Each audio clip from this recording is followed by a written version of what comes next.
The US owes $36 trillion, and somehow it's not a problem. How can the government borrow more while paying some of the lowest interest rates in history? In this video, we break down why America's debt system works differently, why it's considered safe, and what could happen if confidence falters. On January 1st, 2025, the United States government owed $36 trillion. If you tried to pay that back at a rate of $1 per second, it would take you over 1,000,000 years. And yet, when Treasury Secretary Janet Yellen was asked about this number in a recent press conference, she didn't flinch. She didn't apologize. She barely even paused. Because the dirty secret of modern economics is this: the US government isn't trying to pay it back. And that's not a scandal. That's the plan. Let's start with what that number actually means, because most of us hear 36 trillion and our brains just shut down. Here's a better way to think about it. If you stacked 36 trillion $1 bills on top of each other, the pile would reach the moon, then back to Earth, then to the moon again, 17 times. But here's what makes this strange. Despite owing more money than any nation in human history, the United States can still borrow more at interest rates lower than most people pay on a car loan. When Argentina owes too much, investors flee. When Greece overspends, the economy collapses. When the US adds another trillion to the tab, the world lines up to lend it more. So what makes America different? The answer isn't what you think. And understanding it means rethinking almost everything you were taught about debt. Let's go back to basics. What is government debt, really? When the government spends more than it collects in taxes, it covers the gap by issuing Treasury bonds. These are essentially IOUs. The government says, lend us money now and we'll pay you back later with interest. Millions of entities buy these bonds. Pension funds, foreign governments, retirees, insurance companies, even you if you own a savings bond. Now here's the part that sounds insane but is completely normal. When those bonds mature, the government pays them back by issuing new bonds. It's borrowing money to pay back money it borrowed before. In any other context, we'd call this a Ponzi scheme. But in the world of sovereign debt, it's called rolling over the debt. And it's been standard practice for over a century. Because here's the key insight. Governments aren't like households. They don't have a finite lifespan. They don't retire. The United States doesn't need to pay off its debt before it dies, because as far as anyone can tell, it's not planning to die. What matters isn't whether the debt gets paid off. What matters is whether the country can keep making interest payments. And right now, it can. Easily. So why can the US borrow so much when other countries can't? 3 reasons, and they're all connected. First, the dollar is the world's reserve currency. When Japan trades with Brazil, they don't use yen or reals. They use dollars. When Saudi Arabia sells oil, it's priced in dollars. When a Russian oligarch wants to hide wealth, it ends up in dollars. This creates permanent structural demand for US currency. And the easiest way to hold dollars safely is to buy US Treasury bonds. Second, Treasury bonds are considered the safest asset on Earth. Not because the US is morally superior or financially spotless, but because it has something no other country has: the ability to print the currency its debt is denominated in. If Italy owes money in euros, it has to get those euros from somewhere.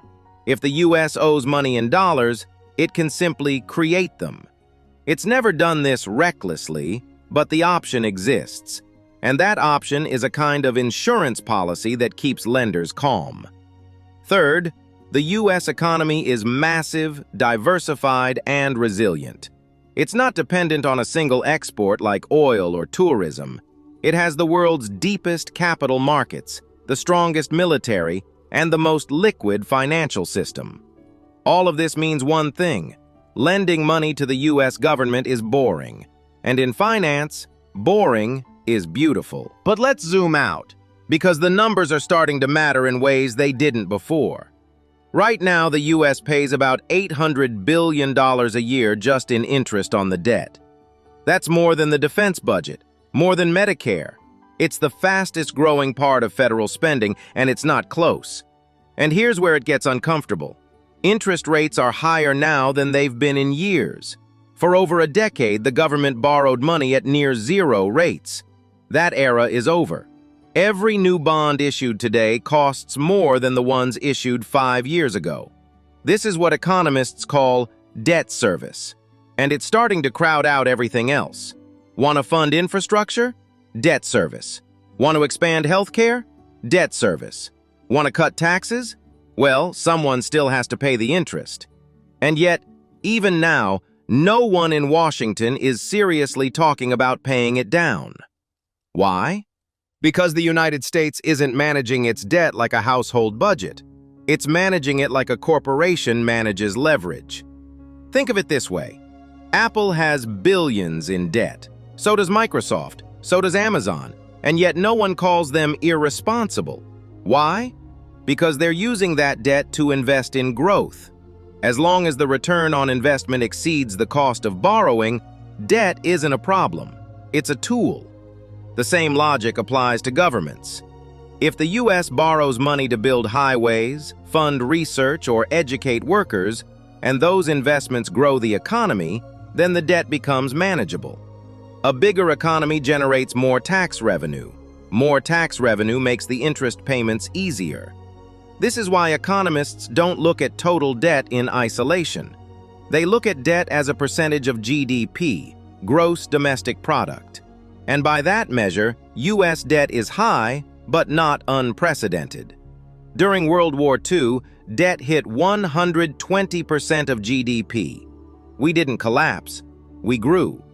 The real question isn't how much the government owes. It's whether the economy is growing fast enough to sustain it. And right now, it is. Barely. But there's a darker edge to this story.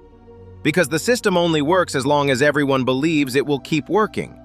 The moment investors lose confidence in U.S. bonds, everything changes. Interest rates spike. Borrowing costs explode.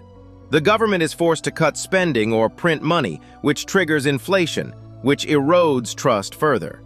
It's a spiral. And while it hasn't happened yet, the conditions are shifting. China, once the largest foreign holder of U.S. debt, has been quietly selling off its Treasury bonds. Other countries are exploring alternatives to the dollar for trade. Domestic political dysfunction makes it harder to pass budgets or raise the debt ceiling without drama. None of this means collapse is imminent, but it does mean the margin for error is shrinking. The U.S. has spent decades building credibility. That credibility is why it can borrow cheaply. But credibility isn't permanent. It's a resource. And like any resource, it can be depleted. So why is the U.S. government comfortable owing trillions? Because it can. Because the system is designed to allow it.